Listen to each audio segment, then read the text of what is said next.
जय श्री राम।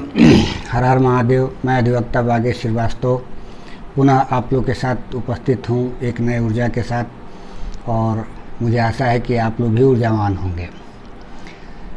विषय मेरा उत्तर प्रदेश जो चकबंदी से संबंधित है। इसके पहले भी हमने 3 वीडियो अपलोड कर दिया है, इसको आप लोग ज़रूर देखिएगा। उसके गतांक से आगे का ये वीडियो है। पुनः आप लोग से एक मेरा निवेदन है कि इस वीडियो को अधिक से अधिक लोगों को शेयर करिए, क्योंकि जो छात्र या जो अधिवक्ता बंधु उत्तर प्रदेश हायर जुडिशियरी का तैयारी कर रहे होंगे या लोअर डिवीज़न का भी कर रहे होंगे, उनके लिए वीडियो बहुत हेल्पफुल होगा, क्योंकि इससे मेंस में क्वेश्चन बहुत आते हैं।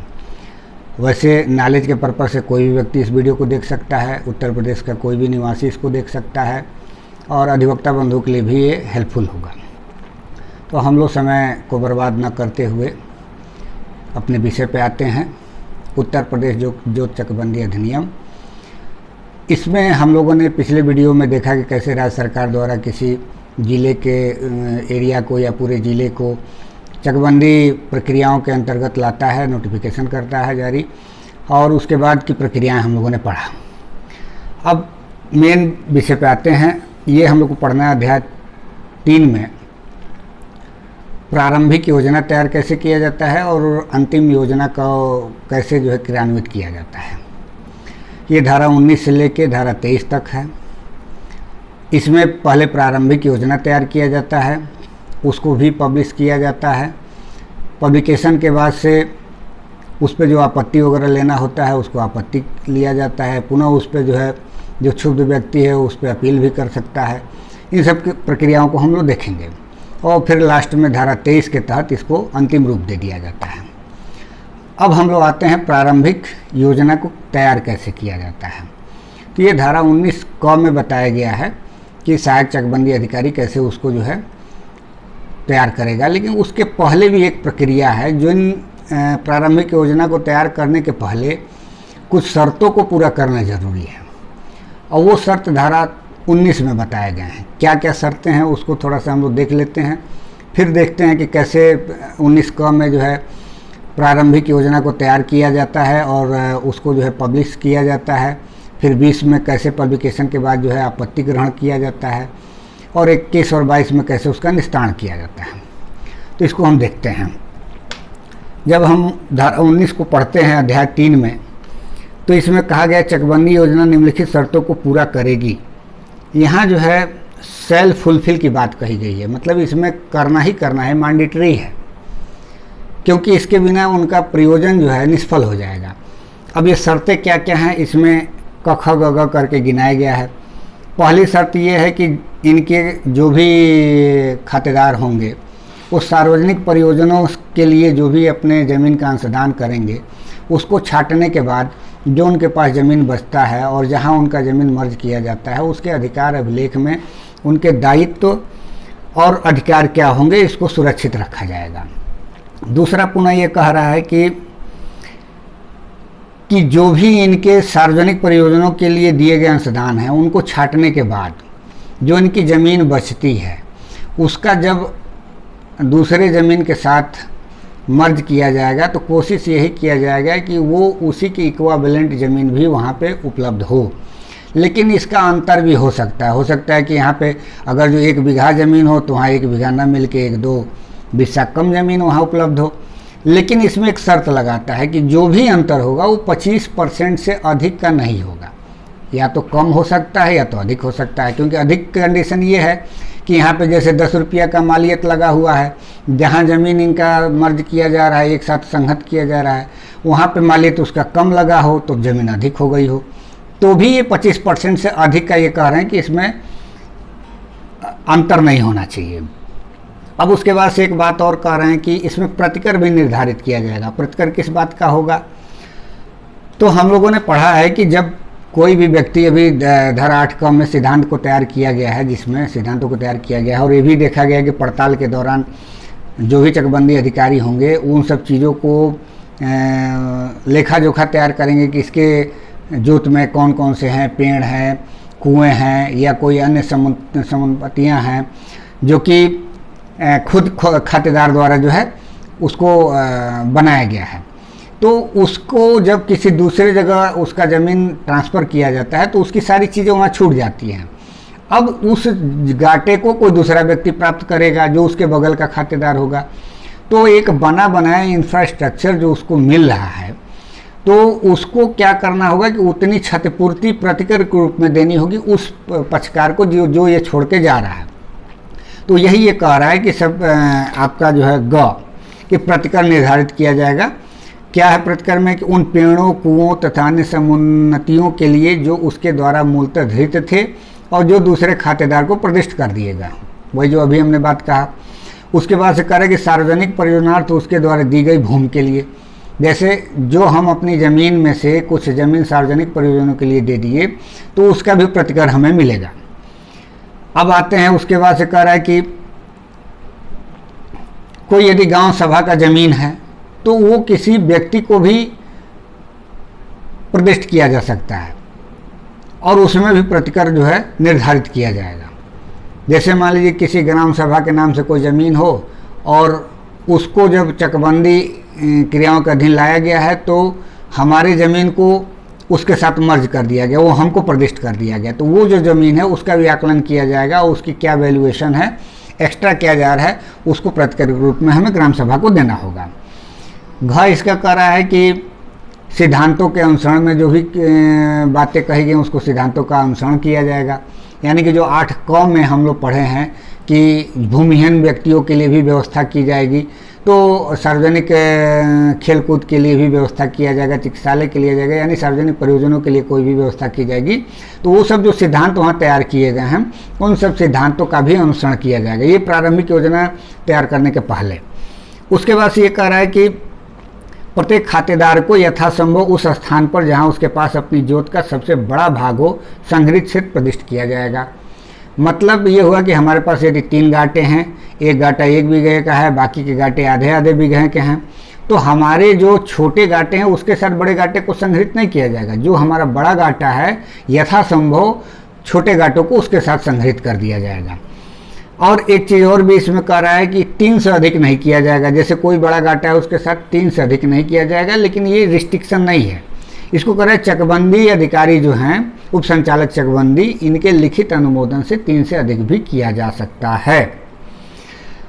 अब इसके बाद से आता है इसमें कि एक चीज़ और बता रहा है कि जो भी इसमें प्रत्येक खातेदार को यथासंभव वह गाटा प्रदिष्ट किया जाए जिसमें उसका सिंचाई का निजी साधन अथवा कोई अन्य समुन्नति विद्यमान हो और साथ में उसके निकट का क्षेत्र प्रदिष्ट किया जाए जिसका मूल्यांकन लगभग उतना ही हो जितना कि वहाँ पर उसके द्वारा मूलभूत गाटों का था।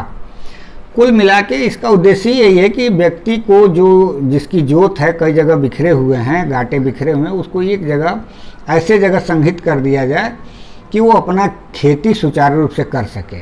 अब एक चीज़ ये भी करे कि यथासंभव भाई किसी गाटे में उसने अपने सिंचाई के साधन ट्यूबवेल वगैरह लगाए हों, अब वहाँ से हटा के किसी दूसरे जगह कर दिया जाए, वहाँ ऐसा कुछ व्यवस्था नहीं है, तो कहीं ना कहीं उसको और दिक्कत हो जाएगा। इसलिए यहाँ पे एक चीज़ कहा गया कि यथासंभव उसके गाटे को वहीं पे मर्ज किया जाए जहाँ पे उसकी सिंचाई के सुचारू रूप से साधन है, या उसने खुद के लिए अपनी व्यवस्था की हो या उसके साधन उपलब्ध हो नेचुरल तरीके से। और ये भी ये करा कि प्रत्येक खातेदार को यथासंभव समकोण निर्माण कटकों में समकोण निर्माण की प्रक्रिया के अनुकूल चक प्रदिष्ट किए जाएं। मतलब ऐसा नहीं कि यहाँ से हटा के उसको समकोण के बजाय आड़ा तिरछा कोई भूमि दे दिया जाए जहाँ ट्रैक्टर चलाने में, हल चलाने में उसको दिक्कत हो। यदि यहाँ कोई चौकोर प्लाट है तो जहाँ भी उसको कहीं मर्ज किया जा रहा है, यहाँ से ट्रांसफ़र करके दूसरे जगह उसको संग्रहित किया जा रहा है, तो उसके प्लाट को समकोण के हिसाब से नक्शा होना चाहिए। और उसके बाद से करेगी सब क्लास 2 की कोई भी चकबंदी योजना धारा 23 के अधीन उसे अंतिम रूप दिए जाने के पूर्व धारा 19 क के बंधों के अनुसार प्रारंभिक रूप से तैयार किया जाएगा। प्रारंभिक रूप से धारा 19 क में तैयार किया जाएगा, अंतिम रूप से 23 में कर दिया जाएगा। अब इनके पहले इन शर्तों का पालन किया जाएगा। अब हम इसको जब पढ़ते हैं तो एक बार 29 ख को भी हमको देखना पड़ेगा। धारा 29 ख में जब प्रतिकर की बात आती है तो वहाँ पर ये बात कही गई है कि जो संक्रमणीय अधिकार वाले व्यक्ति हैं उनको कितना प्रतिकर के रूप में दिया जाएगा, तो वहाँ कहा गया कि 4 गुना दिया जाएगा। और यदि किसी व्यक्ति का जो संक्रमणीय अधिकार वाला नहीं है उसको कितना प्रतिकर के रूप में दिया जाएगा, यदि उसके संपत्ति को यहाँ पे इधर से उधर किया जाता है तो संग्रहित किया जाता है, तो वहाँ पे 2 गुने की बात कही गई है। और कोई आसामी व्यक्ति है, उसकी अगर जो संपत्ति को माने खाते को इधर से उधर घाटे को किया जा रहा है तो उसको कितना मिला जाएगा, तो वहाँ पे 5% की बात कही गई है कि जो भी होगा उसका 5% दिया जाएगा उसको प्रतिकर के रूप में। ये 29 ख में बताया गया है। एक बार देख लेते हैं हम लोग। हाँ सही है, इसमें दे प्रतिकर में से उसका 5% आसामी को उस भूमि में उसके अधिकार आगम तथा स्वतः के संबंध में दिया जाएगा। मतलब जो भी 4 गुना या 2 गुना दिया जा रहा है उसका 5% की ये बात कह रहा है, न कि इसको अलग से 5% की बात की जाए, क्योंकि आसामी का कोई अधिकार होता नहीं है। अब आते हैं हम लोग धारा 19 क में कि प्रारंभिक योजना तैयार कैसे किया जाएगा। इसमें एक चीज़ और भी कह रहा है कि जब 19 क की जो बात करेंगे तो ये कह रहा है कि सहायक चकबंदी अधिकारी चकबंदी समिति के परामर्श से नियत आकार में कटक के लिए प्रारंभिक चकबंदी योजना तैयार करेगा। जो पीछे हम लोग शर्तों को पढ़े हैं उस शर्तों का अनुपालन करते हुए चकबंदी अधिकारी सहायक चकबंदी अधिकारी चकबंदी समिति से परामर्श करके करेगा। और इसमें सब क्लास 2 एक और बात कह रहा है कि यदि कोई किसी व्यक्ति का गांव सभा का जमीन है तो उसको किसी खातेदार को भी प्रदिष्ट कर सकता है, पीछे भी हम लोग पढ़े हैं। लेकिन इसके लिए वो कह रहा है कि इसको सहायक चकबंदी अधिकारी द्वारा लिखित रूप में पहले प्रख्यापित की जाएगी और तभी इसको जो है ऐसा किया जाएगा, ताकि जिस व्यक्ति को आपत्ति करना होगा, अब आपत्ति करने में ग्राम सभा की तरफ से खुद प्रधान होते हैं, सेक्रेटरी होते हैं, या कोई 2 से अधिक व्यक्ति भी हो सकते हैं और कलेक्टर भी हो सकते हैं, ये लोग आपत्ति कर सकते हैं। तो 19 क में यही बात कही गई है कि एक तो योजना तैयार किया जाएगा और ये भी उनके लिए लाफुल होगा कि ये किसी ग्राम सभा की ज़मीन को किसी व्यक्ति को भी प्रदिष्ट कर सकते हैं खाते को, तो वो वैध होगा। लेकिन उसके लिए पहले यह है कि लिखित में उसका प्रख्यापन होना चाहिए। अब धारा 20 को जब हम देखते हैं तो इसमें ये कहा गया है कि ज्यों ही 19 क में तैयार किया जाएगा उसका प्रकाशन किया जाएगा, और प्रकाशन के लिए प्रकाशन करने के बाद से जो संबद्ध खातेदार हैं जिनका उस कटक में किया गया है प्रारंभिक योजना तैयार, उनको नोटिस दी जाएगी कि ये प्रारंभिक योजना तैयार किया गया है, इसमें आपको जो भी आपत्ति करना है आप आपत्ति करें।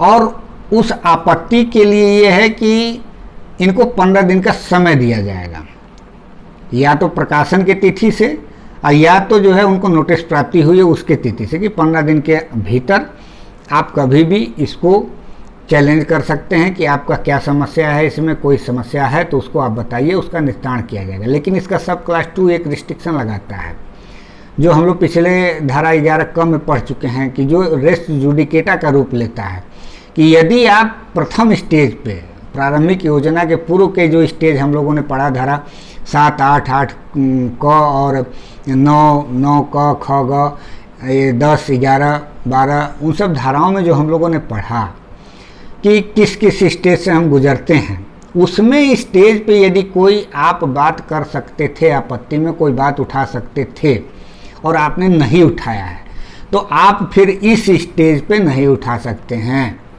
ये रिस्ट्रिक्शन के साथ आपको आपत्ति करने का अवसर दिया जा रहा है धारा 20 में, क्योंकि आपको पहले भी मौका मिला, यदि उस समय आपने नहीं किया तो इस समय आप नहीं उठा सकते हैं। पुनः मेरा आग्रह है कि सभी व्यक्ति जो भी मेरा वीडियो देखेंगे एक बार बेयर एक्ट जरूर पढ़ लेंगे ताकि समझने में ज़्यादा आसानी रहेगी।